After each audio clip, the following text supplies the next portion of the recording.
I used to think bikini waxing had to be painful. I just accepted it. But one tiny change I made completely stopped the pain. And no, it wasn't numbing cream, painkillers, or suddenly developing a high pain tolerance. It turns out, whether you're waxing at home in London, New York, Sydney, or Nairobi, most of us are taught to do it the wrong way. I remember being halfway through a wax once when suddenly, something felt different. It was less painful, almost easy, and in that moment, I realized exactly why it had always hurt so much before. I'm going to show you exactly what changed for me. Covering the 15 reasons your bikini wax is so painful and the simple fixes that made mine completely comfortable. First, and this one shocked me, the hair was the wrong length. If your hair is too short, the wax has nothing to grab onto but your skin, which causes a lot of trauma and pain. But if it's too long, the wax pulls on the extra length before it even gets to the root, which also hurts. The ideal length is about 1/4 of an inch, or the length of a grain of rice. A common mistake, both at home and even in some salons, is not checking this first. This is why trimming your hair is always better than shaving it before a wax. Shaving cuts it way too short. Second, I wasn't prepping my skin at all. I'd just go straight into it. When your skin is cold and your pores are tight, the hair is held in much more firmly, which makes waxing way more painful. This is especially true if you live a fast-paced urban lifestyle, rushing to get it done on a busy morning. Rushing makes everything worse. The fix is so simple. A quick 5-minute warm shower or applying a warm compress right before you start will open up your pores and relax the skin, making a huge difference. Reason number 3. Dry skin. I never realized that dry, flaky skin makes wax hurt so much more. The wax adheres too strongly to the dry skin cells instead of just the hair. This is a big problem during winter in colder cities, when our skin naturally gets drier. But here's the tricky part. You can't just slap on moisturizer right before. Any lotions or oils must be stopped at least 24 hours before your wax, or the wax won't grip the hair. It's a delicate balance of being hydrated but not oily, and it's something nobody ever explains properly. Hydrating from the inside out and using a light oil-free moisturizer in the days leading up is key. Fourth on the list, I was using the completely wrong type of wax for my skin. There are 2 main types, hard wax and soft wax. Soft wax uses paper or cloth strips and sticks to both hair and skin, which can be really aggressive, especially on sensitive areas like the bikini line. Hard wax, on the other hand, shrink wraps around the hair as it cools and doesn't stick to the skin. This makes it so much gentler. A lot of cheap at-home kits use low-quality soft wax, which is a big reason they hurt. A common salon myth is that soft wax is faster, but for sensitive skin, hard wax is a game changer. I switched to a quality hard wax, and the difference was night and day. The 5th reason was the wax temperature. Even a slight variation can cause a lot of pain. If it's too hot, you risk burning your skin, which is obviously painful. But if it's too cool, the wax becomes thick and doesn't spread properly. It just pulls and drags on the hair without removing it cleanly. You don't need a special thermometer to get it right. There's a simple visual test. The wax should have the consistency of thick honey or molasses, not watery, and not chunky. My go-to method is the wrist check. I dab a tiny amount on the inside of my wrist. It should feel warm and comfortable, not unpleasantly hot. Number 6 is a huge one. I was pulling the strip the wrong way. The angle you pull at matters so much more than the speed. Most people, especially when they're learning from online videos, pull the strip upwards, away from the skin. This is wrong. It breaks the hair and pulls the skin up, causing bruising and a lot of pain.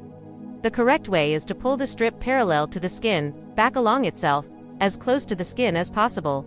It takes a little practice to retrain your muscle memory, but this trick alone will give you an instant reduction in pain. Which brings me to number 7. I always forgot to hold the skin taut. When you pull the wax off loose skin, the skin gets lifted along with the hair, and that's what really hurts. This becomes even more important as we get older, say after 35 or 40, due to the natural loss of collagen and skin elasticity. It's simple physics. So, use your free hand to stretch the skin in the opposite direction of the pull. You hold the skin, then pull the strip. This simple one-hand rule anchors the skin, so the only thing that moves is the hair. Reason 8 might sound a bit out there, but I was ignoring my breathing. When we anticipate pain, we instinctively hold our breath. This tenses up your entire body and activates your nervous system's fight or flight response, which actually heightens your perception of pain. The fix is to breathe through it. Take a deep breath in as you apply the wax, and then do a sharp exhale right as you pull the strip. A calm body leads to a more comfortable experience. It's a simple mind-body connection that makes a massive difference. Number 9 is all about timing. I was waxing during the wrong time of the month. Our bodies are more sensitive to pain in the week leading up to and during our period due to hormonal fluctuations. Waxing during your premenstrual week can feel brutal. The best time to wax is actually the week after your period ends, when your pain tolerance is at its highest. It's a real-life scheduling tip that salons rarely warn you about, but planning your wax around your cycle can make it significantly more comfortable. The 10th mistake was re-waxing the same area over and over. You miss a few hairs and think, "I'll just do one more pass." Don't. Every time you apply wax, you're also exfoliating and slightly irritating the top layer of skin. Doing it repeatedly in the same spot builds up that trauma, leading to intense redness, swelling, and pain. It's better to accept a few stray hairs than to damage your skin. If you need to clean up, use a pair of clean tweezers for those last few stubborn hairs. It's much safer. Number 11. My aftercare was actually making things worse.